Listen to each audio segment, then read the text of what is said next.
Bonsoir à vous. Donc, petite capsule révision sur les vecteurs comme prévu. Donc, vous allez commencer par un petit rappel des composantes. Chaque vecteur peut se décomposer en deux composantes, c'est-à-dire une composante en x que j'ai nommée Vx et une composante en y que j'ai nommée Vy. Lorsqu'on écrit un vecteur, on va écrire en fait le vecteur V, c'est égal, entre parenthèses, la composante en x, virgule, la composante en y.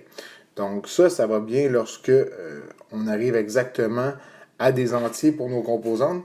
Par contre, si on arrive à des nombres décimaux ou juste qu'on connaisse uniquement la norme du vecteur, bien, il y a une petite formule qui nous permet de retrouver rapidement chacune des composantes du vecteur. Donc, ici, on connaît la norme de V et je devrais connaître son orientation qu'on va noter θ.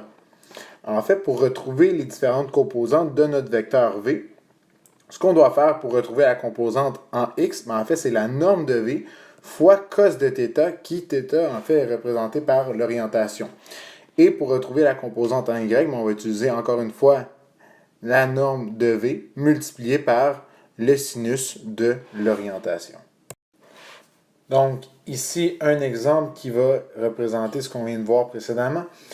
Donc, je connais la norme du vecteur U qui ici est 4 et je connais également son orientation qui est de 200 degrés.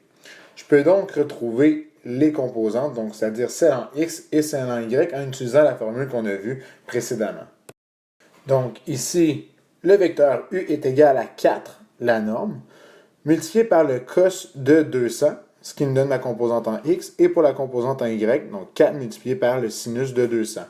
Et on pourrait effectuer cette multiplication-là, ce qui nous donnerait au final un vecteur u avec une composante en x de moins 3,76 environ et moins 1,37 en y. Ce qui est plutôt logique parce que ici, je remarque que je me déplace vers la gauche par rapport à l'axe horizontal, donc c'est normal que j'obtienne un nombre négatif. Et même principe avec ma composante en y, donc c'est normal qu'elle soit négative puisque mon vecteur descend. Retour maintenant sur l'addition vectorielle. Donc ici, on aura un vecteur U avec des composantes 3, 1 et un vecteur V avec des composantes 2, 2. On dit que le vecteur W est obtenu en faisant la somme du vecteur U avec le vecteur V. En fait, lorsqu'on fait la somme de deux vecteurs, on doit additionner chaque composante. Ça veut dire que je vais devoir additionner les composantes en x, en fait, la composante en x du vecteur U avec la composante en x du vecteur V. Et je fais la même chose avec les composantes en y. Ainsi, en multipliant les composantes, en fait, en additionnant la composante en x de mon vecteur U avec la composante en x de mon vecteur V, j'obtiens la composante de mon vecteur résultant qui est le vecteur W. On fait la même chose avec les composantes en Y. Donc ici, j'obtiens, en fait, je prends la composante 1 avec la composante en Y de mon vecteur V, 2, ce qui va me donner au final 3 pour la composante en Y du vecteur W. On va maintenant revoir la combinaison linéaire. En fait, combinaison linéaire, c'est lorsqu'on va utiliser deux vecteurs au plus et qu'on va les multiplier par différents scalaires, donc les scalaires qui sont l'équivalent de coefficients, afin d'obtenir ici une résultante, puis dans notre exemple, la résultante, c'est le vecteur W.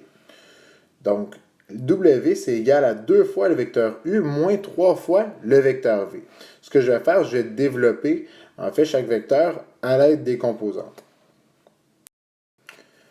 Une fois que c'est fait, on va pouvoir effectuer la distributivité de notre scalaire à chacune des composantes de nos vecteurs.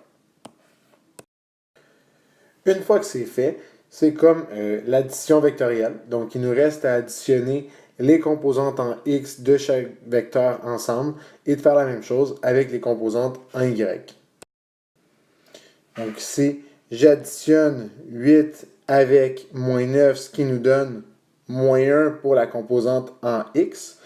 Et pour la composante en y, j'additionne 4 avec moins 3, ce qui nous donne 1. Donc, on trouve la résultante, W, égale à, entre parenthèses, moins 1,1, qui sont ses composantes. On va se servir également de la notion de combinaison linéaire pour retrouver, en fait, c'est quoi les scalaires qui multiplient chaque vecteur qui sont impliqués dans cette addition. Donc, si on sait en fait, on connaît les composantes du vecteur résultant W. On sait que le vecteur résultant est de 7,-4.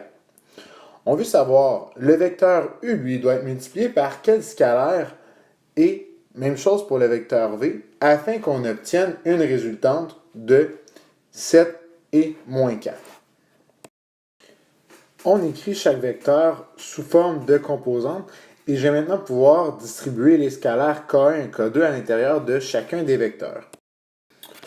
On obtient donc 2K1 pour la composante en X de notre premier vecteur et K1 pour la composante en Y du premier vecteur.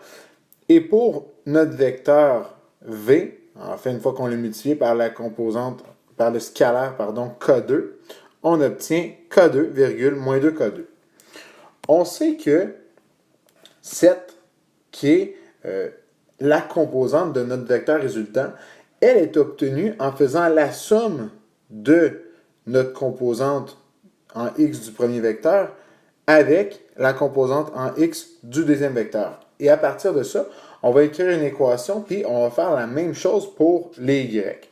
Ce qui va nous donner 7 égale 2K1 plus K2 pour notre composante en X, et moins 4 égale K1 moins 2K2 pour la composante en Y.